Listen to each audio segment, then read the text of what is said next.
Hello friends, welcome to Creative Medicine. In this lecture, we will learn about What are the factors which influence the outcome of colorectal liver metastasis? Factors influencing the outcome of colorectal liver metastasis are mainly five.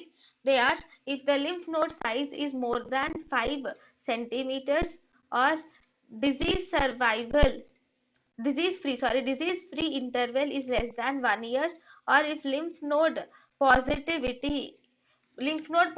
primary lesion is present, or if carcinoembryonic antigen is more than 200 nanogram per ml. So factors which show better or good outcome, factors which influence the outcome of colorectal liver metastasis are: size more than 5 centimeters, disease free interval in less than 1 year, more than one tumor, presence of more than one tumor, or lymph node positive primary lesion, carcinoembryonic antigen in more than 200 nanogram per ml.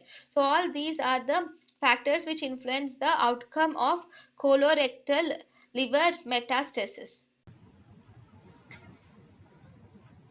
thank you and thank you for watching.